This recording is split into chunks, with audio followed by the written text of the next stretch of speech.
Hi hello, ഞാൻ Akhila. Welcome back to my channel. അപ്പോൾ ഇന്നത്തെ വീഡിയോ ഈ ഫോട്ടോയിൽ കാണിക്കുന്ന ഒരു എംബ്രോയ്ഡറി ആണ്.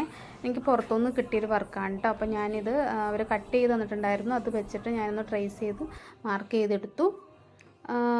എന്നിട്ട് ഞാൻ ചെയ്യാൻ ഉദ്ദേശിക്കുന്നത് വെച്ചാൽ നമ്മൾ ഫ്ലവർ ചെയ്യുന്ന ഡിസൈനാണ്. ഡെയ്സി ഒക്കെ ചെയ്യുന്ന പോലെ ആദ്യം ഒരു സൈഡിൽ നിന്ന് തുടങ്ങി, എന്നിട്ട് പ്ലസ് ചിഹ്നം വരുന്ന പോലെ ഈ ഒരു രീതിയിൽ ചെയ്തു. എന്നിട്ട് ആ രണ്ട് പ്ലസ് ചിഹ്നത്തിൻ്റെ ഇടയിലും ആ ഒരു രീതി രണ്ട് ബാക്ക് സ്റ്റിച്ച് പോലെ ഇങ്ങനെ ചെയ്തെടുക്കും. അപ്പോൾ ഇതിന് തുളിപ്പ് എംബ്രോയ്ഡറി അല്ലെങ്കിൽ ഐലറ്റ് ഹോള് എന്നൊക്കെയാണ് പറയുന്നത്. അപ്പോൾ നിങ്ങൾ വേറെ എന്തെങ്കിലും പേരാ പഠിച്ചതെന്നുണ്ടെങ്കിൽ അതൊന്ന് കമൻറ്റ് ചെയ്യണം കേട്ടോ, കമൻറ്റ് ബോക്സിൽ. അപ്പോൾ ഈ ഒരു രീതിയിൽ ചെയ്തെടുക്കുക. ഓക്കെ, മനസ്സിലായെന്ന് ഞാൻ വിചാരിക്കുന്നു. എന്നിട്ട് അടുത്ത് നമ്മൾ നെക്സ്റ്റ് ചെയ്യുന്നത് ഡെയ്സി ഡിസൈനാണ്. വളരെ ഈസി ആയിട്ട് ആർക്കും ചെയ്യാവുന്നേ ഉള്ളൂ. ഒത്തിരി ടഫായിട്ടുള്ള എംബ്രോയ്ഡറി അല്ല.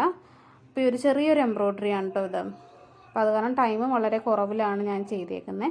അപ്പോൾ അതേ നമ്മൾ ഡെയ്സി ഡിസൈൻ എങ്ങനെയാണ് ചെയ്യുന്നതെന്ന് എല്ലാവർക്കും അറിയാം. ഞാൻ ഒത്തിരി വീഡിയോയിൽ ചെയ്തിട്ടുണ്ട്. കാണാത്തതുണ്ടെങ്കിൽ ആ വീഡിയോയ്ക്ക് ഒന്ന് കണ്ടു നോക്കുക. ഈ കഴിഞ്ഞ ദിവസം ചെയ്ത വീഡിയോയിലും അതൊക്കെയാണ് ഉൾപ്പെടുത്തിയേക്കണേ.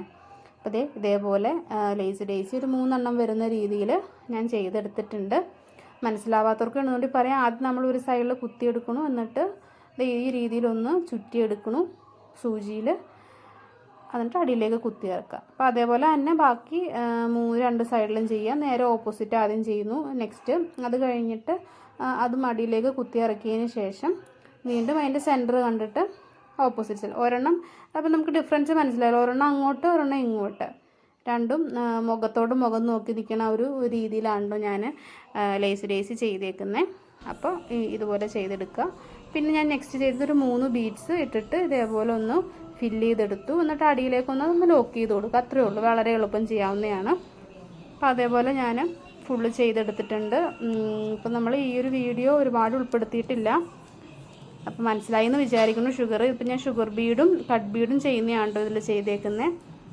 റെഡ് കട്ട് ബീഡ് ഉണ്ട്. ഇപ്പോൾ റെഡ് കട്ട് ബീഡ് അത്ര ക്ലിയർ ആയിട്ട് കാണുന്നില്ല. അപ്പോൾ നിങ്ങൾക്ക് ഞാൻ അത് മനസ്സിലായി എന്ന് വിചാരിക്കുകയാണ് കേട്ടോ. ഇല്ലാന്നുണ്ടെങ്കിൽ ഒന്ന് കമൻറ്റ് ചെയ്യുക. അപ്പോൾ ഫൈനൽ ലുക്ക് ഇങ്ങനെയാണ് വരുന്നത്. അപ്പോൾ ഞാൻ രാത്രിയിലാണ് കേട്ടോ ആ വീഡിയോ എടുത്തത്. ഫൈനൽ വീഡിയോ രാവിലെയാണ് ഒരെണ്ണം കൂടി ചെയ്ത് തീർക്കാനുള്ളതാണ്. ഇപ്പോഴാണ് അത് ഫിനിഷായത്. അത് കഴിഞ്ഞിട്ടാണ് ഞാൻ ഫൈനൽ എടുത്തേക്കുന്നത്. അപ്പോൾ വളരെ എളുപ്പത്തിൽ ചെയ്യാവുന്ന എംബ്രോയ്ഡറി ആണ്. അപ്പോൾ ചെയ്ത് നോക്കുക. എന്തെങ്കിലും കമൻസ് ഉണ്ടെങ്കിൽ അറിയിക്കുക കേട്ടോ. Thank you so much. By.